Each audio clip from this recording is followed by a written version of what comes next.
Lelo na Monique, nzelo to ko ensemble ya nzela ya mabe. Candidat moko o to koki na moi lo ko soutenir ayebani. Yango wana na proposer lelo na président Moïse Katumbi. Na proposer na bureau politique et ensemble to soutenir moi na mboka Félix Tshisekedi. Nous ne pouvons pas à l'heure actuelle rester dans l'inaction puisque quiconque n'aurait pas été candidat. Non. Nous devons d'abord mettre le Congo Liboso, Congo Liboso. Congo Liboso. Et Congo, c'est au-dessus de tout. Nous ne pouvons pas, nous les jeunes aujourd'hui, qu'on continue qu'on a joué, ceux qui ont un candidat, on a un intérêt supérieur de la nation. Qu'est-ce qu'on fait? On soutient celui qui a plus de chances de gagner. Moutou côté la carte opposition, a contredit Ngaï. Entre Fayulu, Vital Kamerhe, Félix Tshisekedi, Matungulu. Il n'y a qu'une seule personne qui a la chance d'être élue. Même dans la Chine à voter, c'est Félix Tshisekedi. Encore ça noté. Faut tout le monde a distraction. Tout le monde a distraction. Distraction Zanini. Tu sais bien que l'élection est le 23. Mais tu dois continuer à travailler pour la transition. Ça, on est utopie. Jacqueline Dala, il a reproché à ça la collecte. Il y a opération, je suis Katumbi, je paye sa caution. Sur l'ensemble du territoire national. Les loyaux, place mbongo wane kende yebanate. Et yebanate. Yangwana yebiseki public. Bon tout Jacqueline Dala. Mbongo, autre opération, je suis Katumbi, je paye sa caution kenda wapi. Il y a eu des jeunes désœuvrés. Batila Moïse Katumbi mbongo pour foutre ta caution. Il y a eu des jeunes qui vivent dans des conditions infrahumaines. À Zoua, $10 naé, $20 naé, à l'époque, jeunesse MPCR, par respect, n'a pas autant à monter chatting. Et c'est le président qui m'a débloqué mbongo, to tcha. Les loyaux, mbongo, on va Jacqueline Dala, kende tunaye et kende wapi. Est-ce que le fait de lui avoir posé des questions, le fait d'avoir posé la question, mais c'est Jacqueline Dala, c'est un péché? Voilà. Vous avez du mal qu'on vous contredise, mais vous êtes le premier à contredire les autres. Vous êtes le premier à insulter. Lorsqu'on vous critique, vous avez de la démageaison. Je me pose la question. Est-ce que c'est avec cette classe politique, même si Kabila partait, qu'on pouvait changer ce pays? Oui, mais ce que Dieu m'a donné dans la prison, mon cher, je crois que tu connais la vérité. Et on a montré que chacun de nous doit assumer ses responsabilités. Ma B, on a condamné la président Moïse Katumbi Yangwana. Il y a condamné n'importe qui. Même celui qui a du sang sur ses mains. Pour atteindre comment Moïse Katumbi dit mais non. Olingo boss la blo fosika nombasa ki na mboko. Muta pesa ba jeune machette na bandal. Ba attaquer ba combattant IDPS. Na 2011, c'est Francis Kalombo. À l'époque, Jacqueline Dala soutenait le pouvoir en place. Bonde quoi, bisous IDPS. Et quoi fa beauté. Nous avons un seul adversaire, c'est le pouvoir en place. Nous avons un seul adversaire, c'est le système en place. Un système corrompu. Un système de détournement des fonds publics. Un système qui a impunité. C'est le système que M. Kabila a réussi. Au Yébi en 2011, tant d'autres élections, les jeunes ont pouvoir menacer les combattants, les chaleur, les combattants. Jacqueline Dala faisait partie. C'est ça la difficulté. Tant que vous êtes chroniqueur musical, vous êtes en tête des jeunes. Il y a des jeunes élites, il y a des jeunes qui ont des ambitions. Vous êtes un rêve, musique, hypophile. Le président Kabila, Azo Kinde, Altiki Mboka dans un état désastreux. Le pays est totalement par terre. Plus rien ne marche. Kabila a géré Mboka pendant plus de 21 ans. Plus de 10 millions de morts depuis l'arrivée à FDL. Bilan Kabila, 400 000 enfants, mère de la malnutrition. Plus de 3 millions de déplacés. Le pays est pris en otage. Notre coltan, notre pétrole, notre gaz, ce sont les autres pays qui le prennent pour construire d'autres choses. Ça, c'est anormal. L'État congolais n'existe plus. Le pouvoir Kabila est défaillant et irresponsable. Il faut une alternative. Quelle est cette alternative-là aujourd'hui?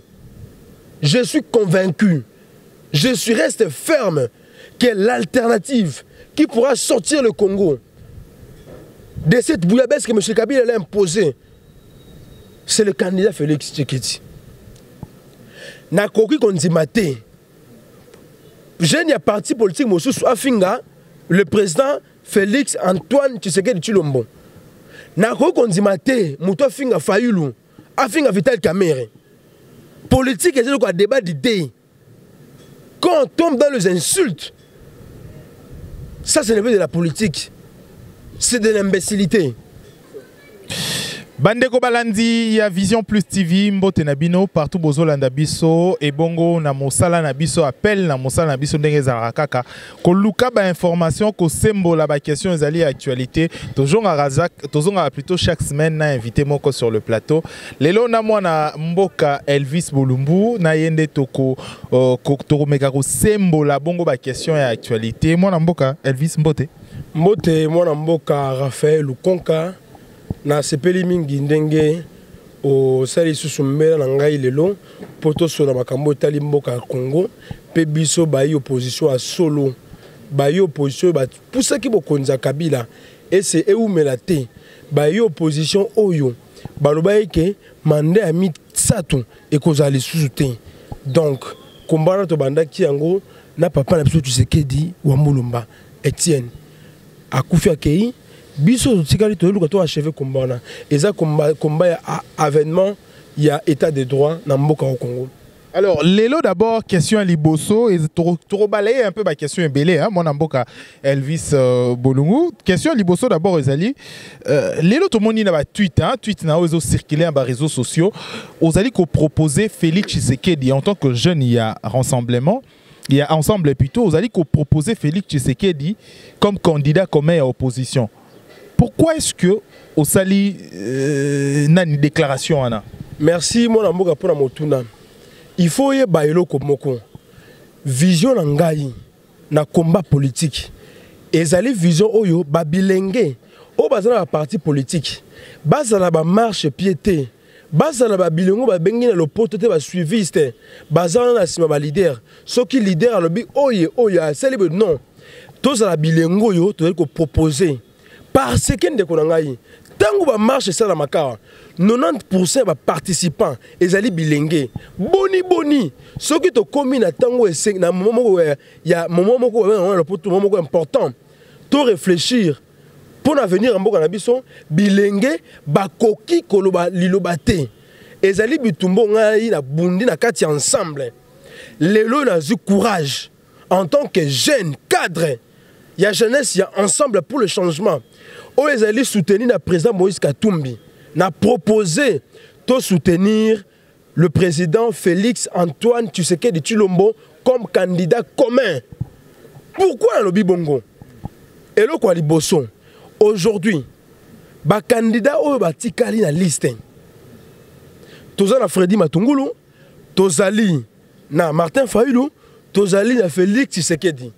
Ba candidat bundi combat na ko boyango te il faut citer ba Noël Tiani ba Freddy Matungulu ba Vital Kamerhe ba zebele. Écoutez mon mboka tango doko kutana kan poto loba makambo mboka il faut peuple zali kolanda biso ça l'a édifié.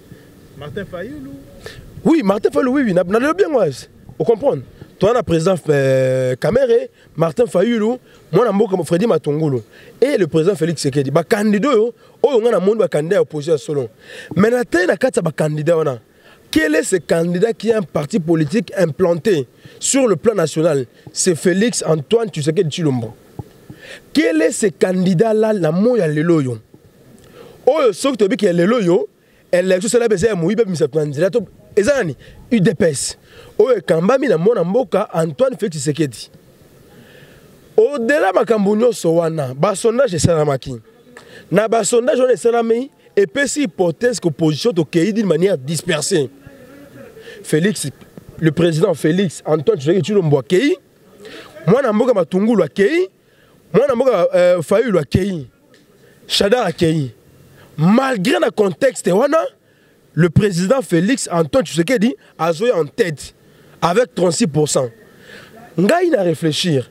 Ce qui Vital Kamerhe, ce qui Martin Fayulu, ce qui Freddy Matungulu, va soutenir Félix Antoine Tshisekedi Tshilombo. Tu as gagné l'élection, même dans la machine à voter. Dans le contexte actuel, pour déjà, les loyaux, Félix n'a 4 sondages, malgré l'électeur fictif, tu considères qu'on va voter pour la Chadari. Mais Félix Tshisekedi a su battre Chadari dans le sondage. Donc, Eli Kolaksanini, na moya lelo au Kabila, a tchaki 10 millions. Il y a un enrôlé fictif. Pour un enrôlé fictif, il faut soutenir Mboka Emmanuel Ramazan Chadari.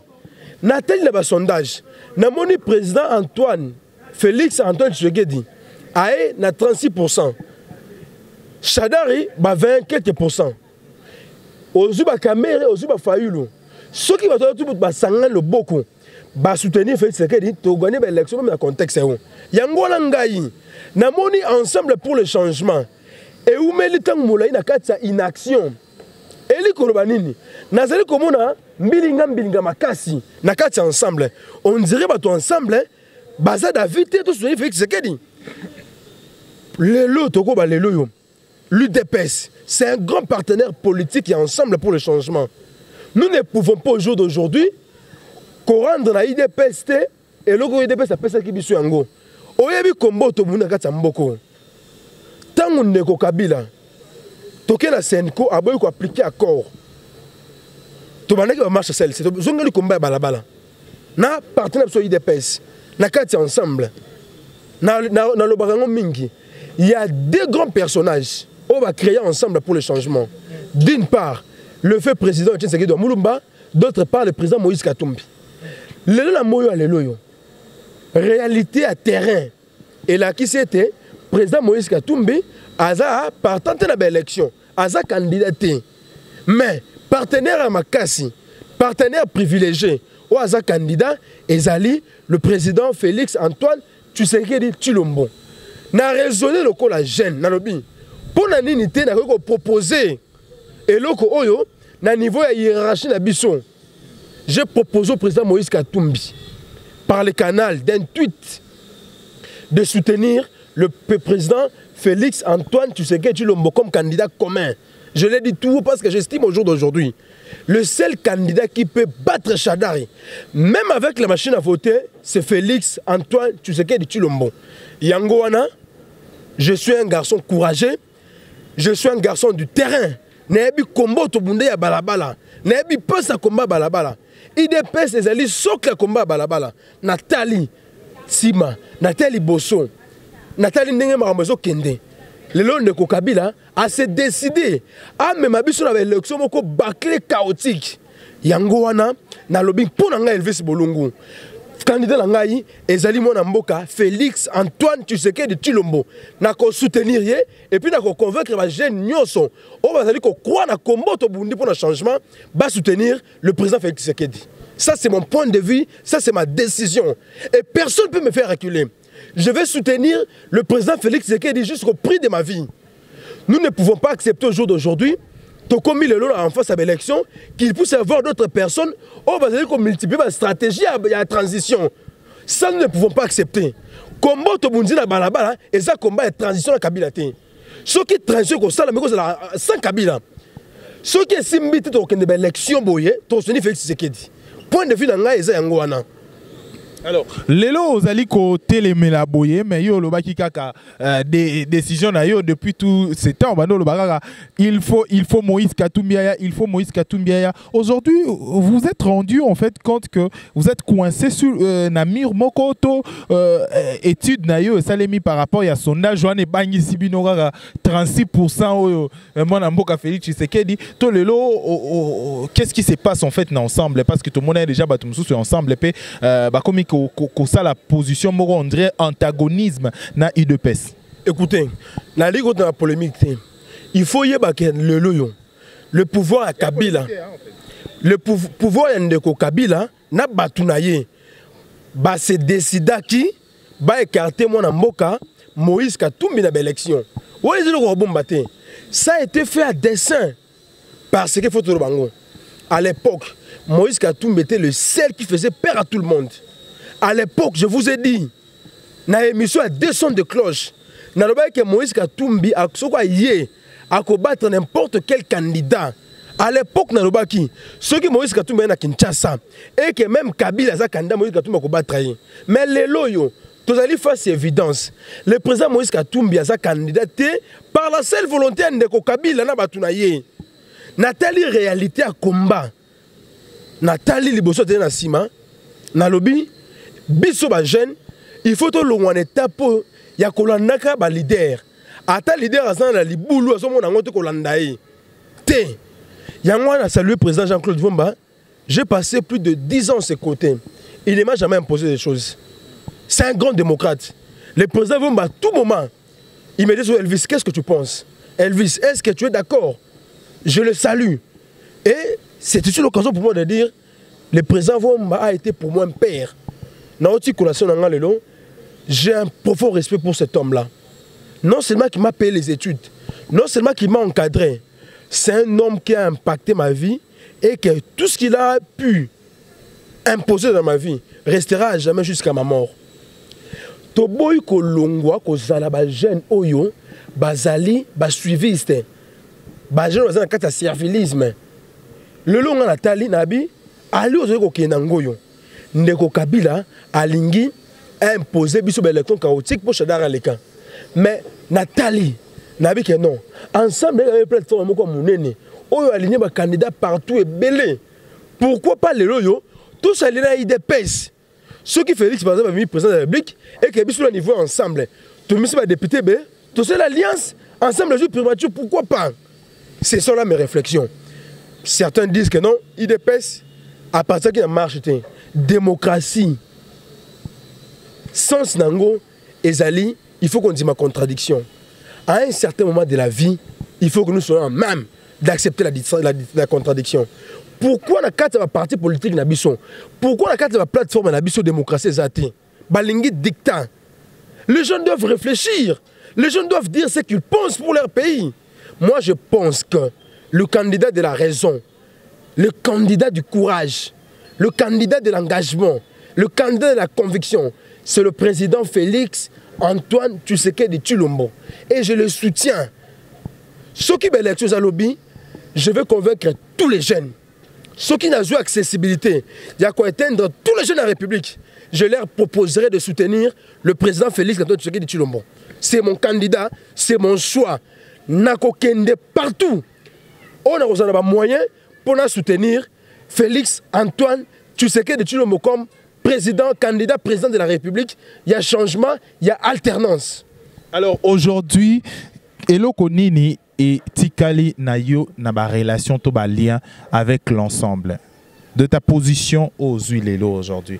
Avec toute conviction personnelle aux Anango, en tant que citoyen, qu'est-ce qui est Tikali Nayo aujourd'hui avec ensemble? Écoutez, Naza candidat député national, Nakat la plateforme Alliance pour l'alternance démocratique, il y a président Pierre Lumbi. Naza membre, il y a parti mon côté.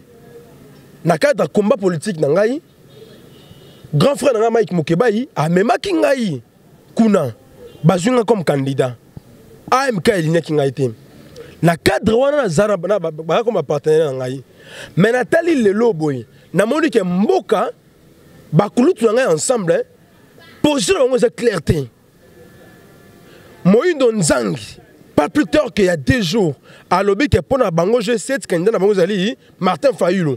Mais pourquoi les gens Elvis Boulou avec candidat avec Tshisekedi et combien il y a problème? Pourquoi tous ces problèmes là? Donc le problème est qui ensemble il y a qui Moïse en fait parce que au lobby tant que moninga lobby Fayulu ça pas dérangé mais le problème est Tshisekedi qui dérange. Non mais c'est ça. Je me suis posé la question et je continue de poser cette question. Pour nani tango député Moïndo Nzangi, à l'objet que soutenir Fayulu et créer des problèmes de mon côté. Maintenant, le lot a menacé. Parce que, dans l'objet qui est pour Nangaï, je jure devant mes convictions, devant mon Dieu, devant mon combat politique, que le candidat idéal pour le moment, c'est Félix Antoine Tshisekedi Tshilombo. N'a qu'à proposer na Bilengue tu à Congo. Bilengo bazana race à Roche Chimanga. Bilengo baza na race ya Lumumba. Je leur proposerai Félix Tshisekedi Tshilombo comme candidat président de la République. Et je rappelle qu'Ozali Kibongo président, il y a Ligue de Jeunes, il y a parti à Jean-Claude Vouemba. Elvis Bolungu, Azali, porte-parole. Il y a coordination nationale, il y a jeunesse, il y a ensemble. Elvis Bolungu, Azali, vice-président. Il y a jeunesse, il y a rassemblement. Il y a rassemblement. Jean-Claude Vouemba. Il y a un rassemblement, Azali, président Moïse Katumbi, na président Tshisekedi Wamulumba Tchen. Le président Jean-Claude Vouemba, c'est mon père. Moi, je suis Tshisekediste et Vouembiste. Vouemba, Azali, moboutiste et progressiste.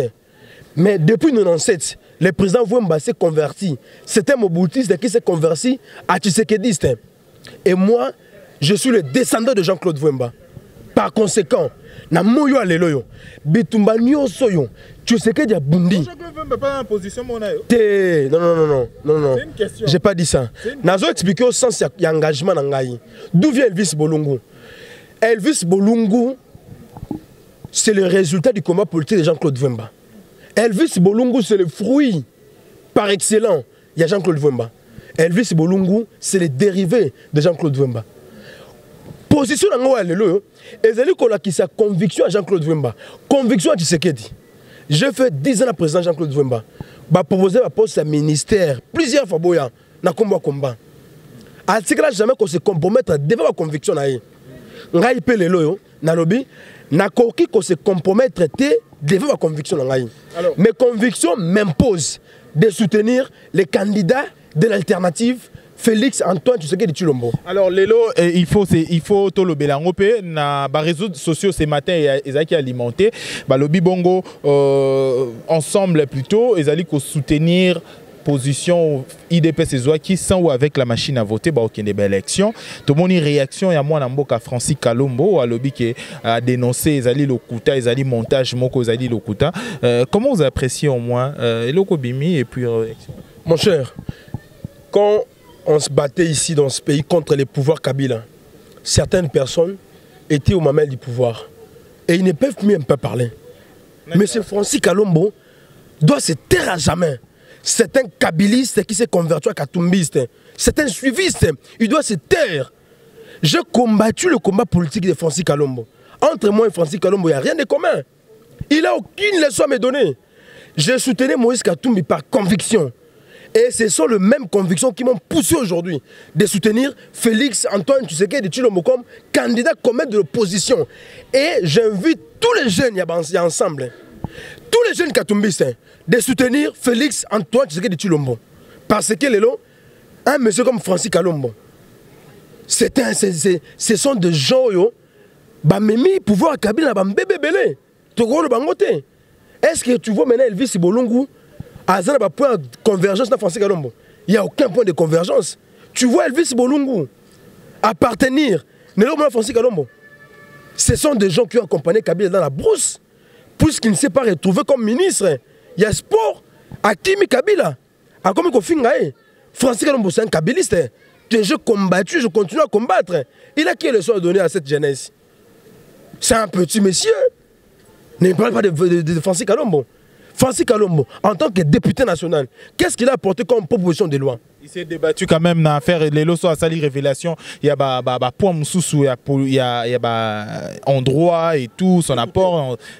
Quel apport? De quel doit vous parler? Des révélations. Vous parlez de qui? De Francis Kalombo?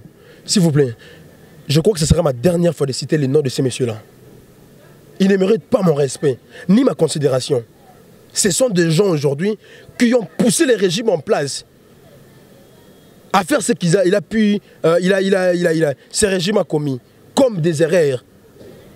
Hein? Oui, mais je pense que ce qui Dieu m'a donné dans la prison un an. Mon cher, je crois que tu as une erreur à vérité. Et on a montré que tu as une erreur où chacun de nous doit assumer ses responsabilités. Ma B, on a condamné le président Moïse Katumbi Yangwana. Il y a condamné n'importe qui. Même celui qui a du sang sur ses mains. Pour atteindre comment Moïse Katumbi dit mais non. Est-ce que bandi que ceux qui en termes d'idéologie, Moutouko Elvis Bolungu, n'a pas s'engagé à Kindala. N'a pas laissé que moi Francis Kalombo. Olingo boss la bilo Francis Kalombo saki na mboko. Muta pesa ba jeune machette na bandal. Ba attaquer ba combattant IDPS. En 2011, c'est Francis Kalombo. À l'époque, Jacques Ndala soutenait le pouvoir en place. Tu me vois Elvis Bolungu être assis sur une même table avec Francis Kalombo et Jacques Ndala. Non, il faut arrêter. Il faut arrêter. Namoni ki Ngongo et Bongi,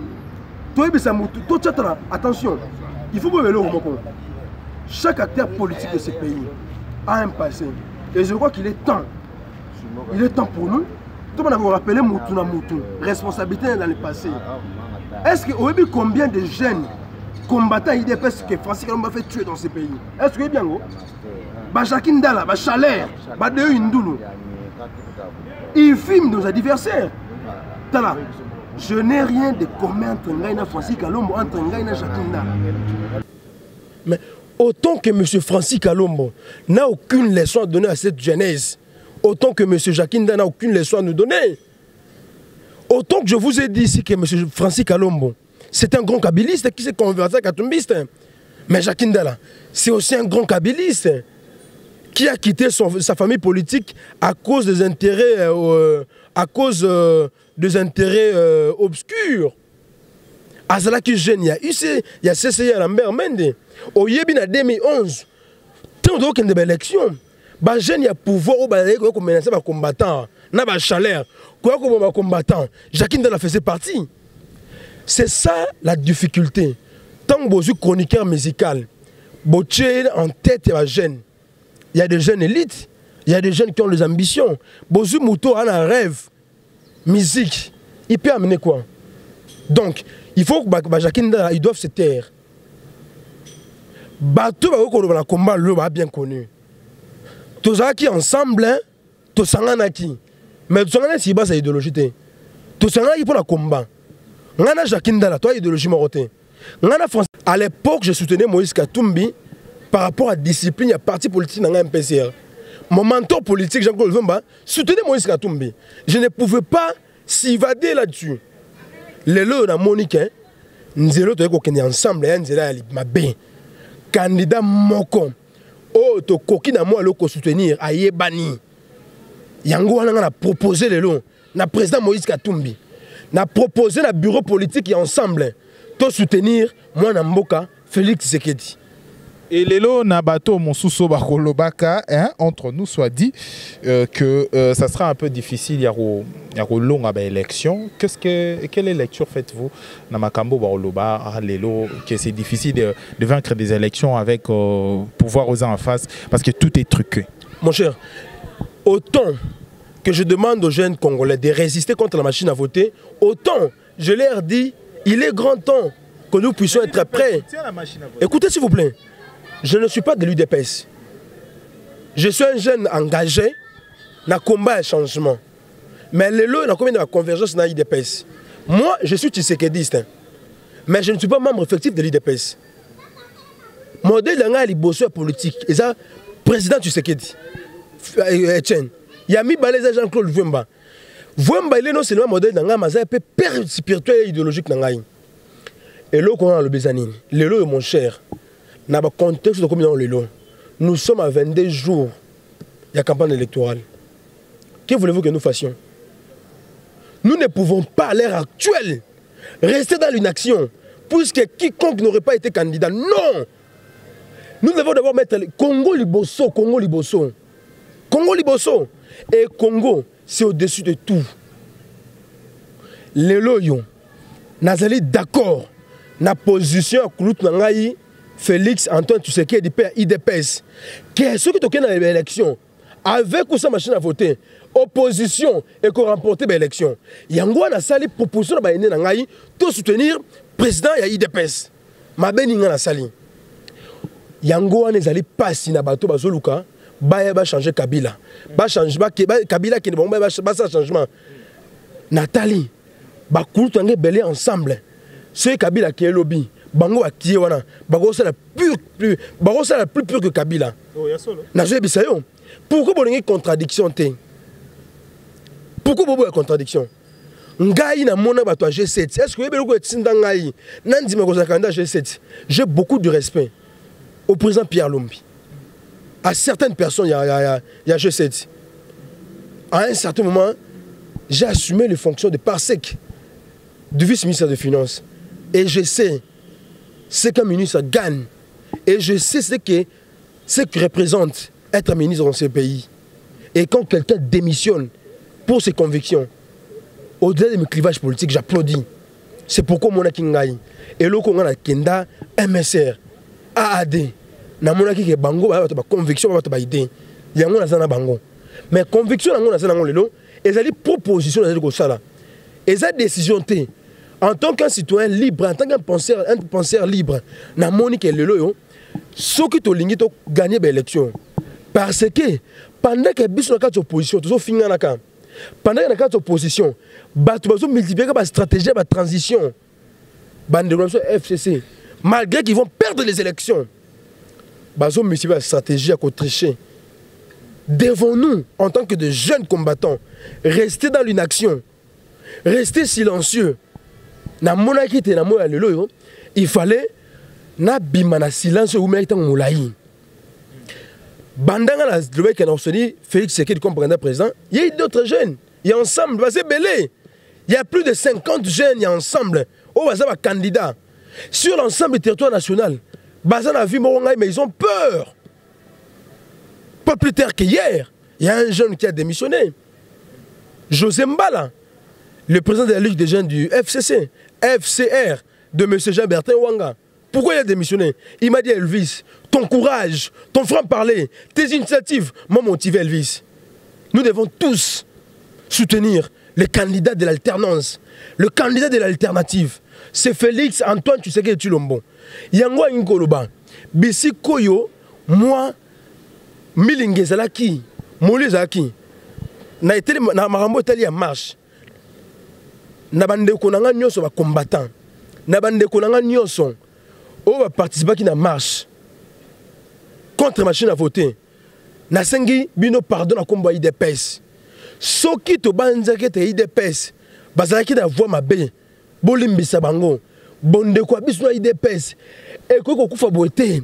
Nous avons un seul adversaire, c'est le pouvoir en place. Nous avons un seul adversaire, c'est le système en place. Un système corrompu. Un système de détournement des fonds publics. Un système qui a impunité. C'est le système que M. Kabila a réussi à imposer dans ces pays. L'UDPS a toujours combattu le Kwana. Les lobbies sont ensemble. Nous sommes en train de combattre les mécanismes par lesquels M. Kabila voulait se pérenniser au pouvoir. Et nous avons combattu. J'applaudis. Je remercie le président Moïse Katumbi. Il est parmi des gens Oyo, ceux qui le pouvoir en place est fragilisé. Moïse Katumbi, c'est un acteur important. Yango en tant que jeune, il faut proposer à considérer ensemble. Naïbisi Bango, to soutenir mon amboka Félix Tshisekedi. Et ça pour l'avantage na biso. Et cause la erreur grave devant l'histoire. Ceux qui ont créé l'élection d'une manière dispersée et que Kabila a triché, Chadar Aleki a tricherie, le peuple congolais ne pardonnera pas cette classe politique. Et s'il arrivait,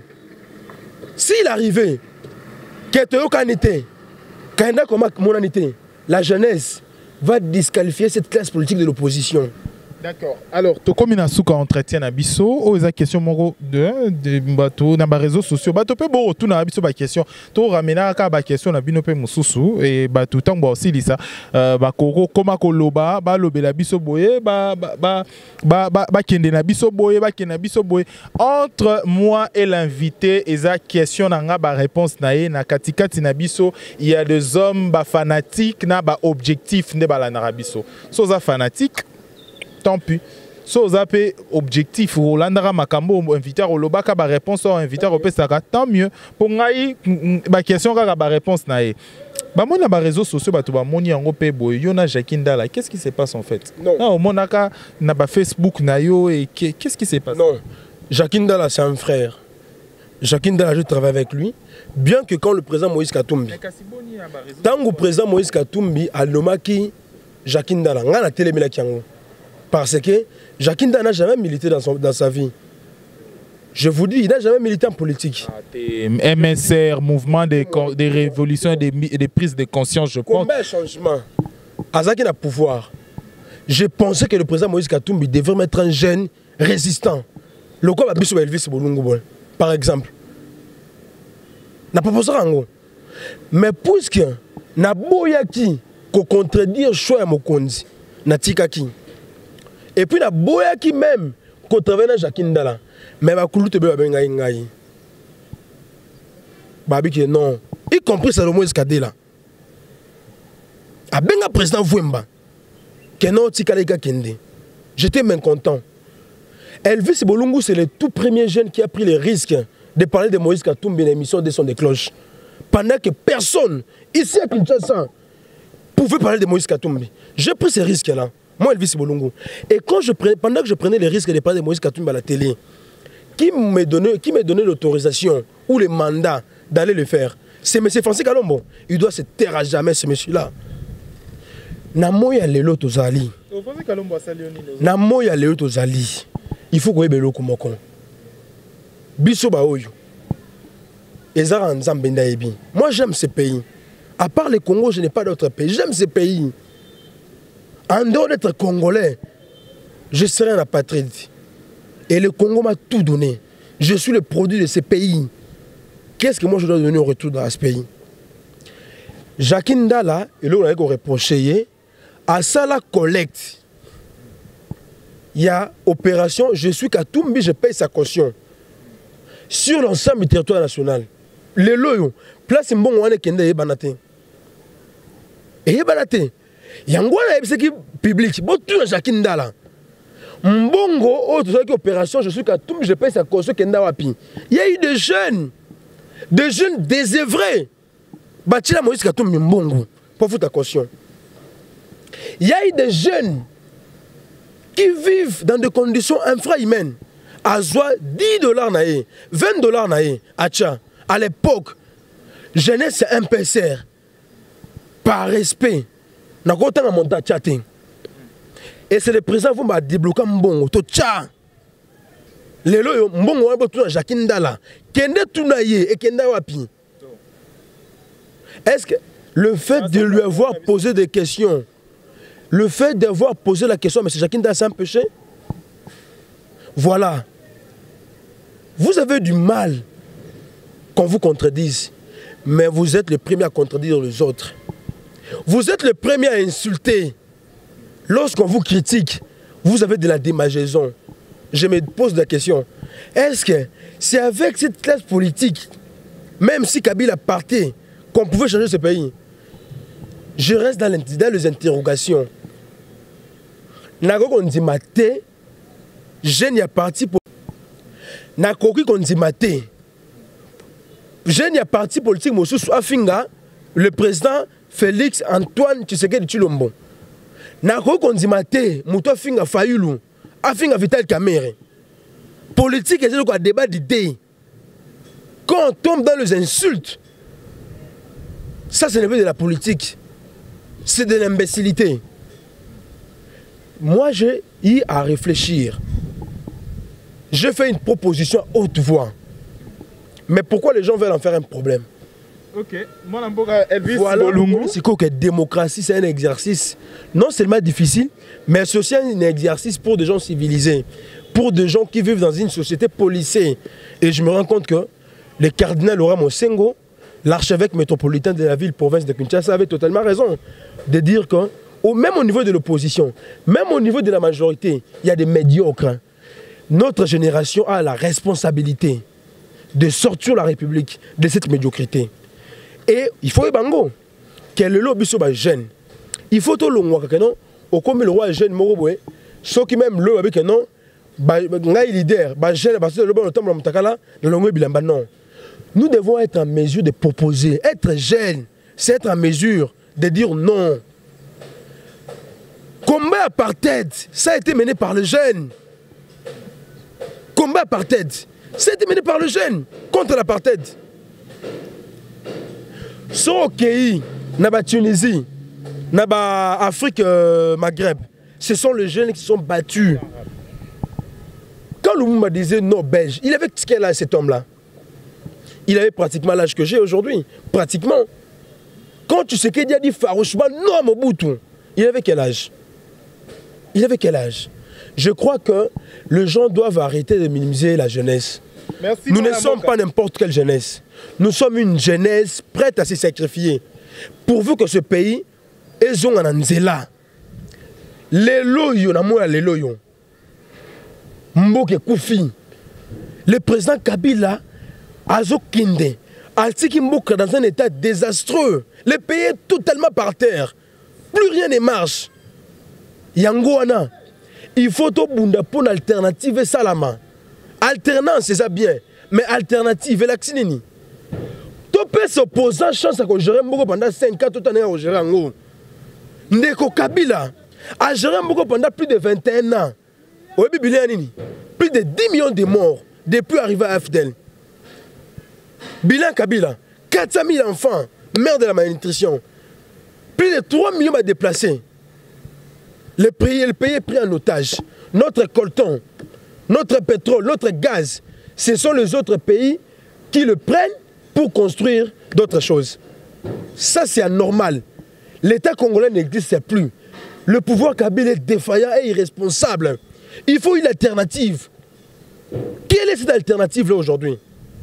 Je suis convaincu, reste ferme que l'alternative qui pourra sortir le Congo de cette bouillabaisse que M. Kabila a imposée, c'est le candidat Félix Tshisekedi. C'est mon choix. Et c'est un choix de la responsabilité, un choix de la raison. Nous ne pouvons pas, nous les jeunes aujourd'hui, qu'on continue qu'on a joué, ceux qui ont un candidat, on a un intérêt supérieur de la nation. Qu'est-ce qu'on fait? On soutient celui qui a plus de chances de gagner. Moutoumou côté la carte opposition, le long, a eu contredit Ngaï. Entre Fayoulou, Vital Kamere, Félix Tshisekedi, Matungulu, il n'y a qu'une seule personne qui a la chance d'être élue. Même nous, la Chine a voté, c'est Félix Tshisekedi. Encore ça, il faut tout le monde a distraction. Tout le monde a distraction. Distraction, Zanini. Tu sais bien que l'élection est le 23. Mais tu dois continuer à travailler pour la transition. Ça, on est utopie. J'ai toujours été d'accord et je serai d'accord. Prêt à être sur dans la rue. Sauf que tu dis que non, tu es intéressé sur Kabila, tu es Mamindoki. Là, je ne peux pas encore réfléchir. Mais moi, je suis de la race de Tshisekedi. Combat est non violent. Alors, comme la souka édition habituelle, Lelo Zaki Mwanamboka, Elvis Bolungu Azali, candidat député national et provincial dans la circonscription, il y a Funa Azali Bongo P également, dans le cadre ensemble, il y a symbole qui va question d'actualité. Bongo to Zalaki Bongo, il y a Posa, il y a Rosolo la Makambo, Zalaki y a actualité, et Bongo to Silisi, édition habituelle Lelo, to Silisi, Lelo au moins le bébé, tu oui. À tous les jeunes Congolais, c'est un serment de la conviction, c'est un serment de la liberté, c'est un serment de l'engagement. Je vous invite tous, partout où vous êtes, où que vous soyez. Aujourd'hui, nous sommes face à l'histoire. Demain, les générations futures risqueront de nous juger, risqueront de cracher sur nos tombes si nous optons pour l'inaction. Je suis contre l'inaction. Par contre, je vous propose les candidats de l'alternance et de l'alternative. C'est bien évidemment le président Félix Antoine Tshisekedi Tshilombo. Je vous invite tous, vous les jeunes qui avez combattu ce régime dictatorial de Kabila, de soutenir le pouvoir, la position d'Elvis Bolungu. À tous les jeunes qui se posent encore des questions s'il y aura élection, je vous dis bien qu'il y aura élection le 23 décembre. Bien que ce sera des élections bâclées, nous devons nous préparer pour être des témoins dans les bureaux partout. Nathalie Kobenga va jeune nous va courir dans combat. Boyebo ça va témoin pour tout quoi ça stratégie de Kabila. Yango na ebisi bino boye. Jour au Tumba Congo, nous disparaîtrons tous. Tant que nous sommes en vie, nous devons continuer à combattre ce que nous pensons être l'antivaleur. Je suis convaincu que tous les jeunes de mon pays, il est plus que temps qu'ils sortent de l'inaction, sortent de la torpeur, soient des jeunes conscients. Notre avenir devient hypothétique et incertain à cause de la malgouvernance de M. Kabila. C'est pourquoi aujourd'hui, nous devons tous comme un seul homme, être derrière le choix du changement qui est incarné par Félix Antoine Tshisekedi Tshilombo. Merci bongo mwana mboka.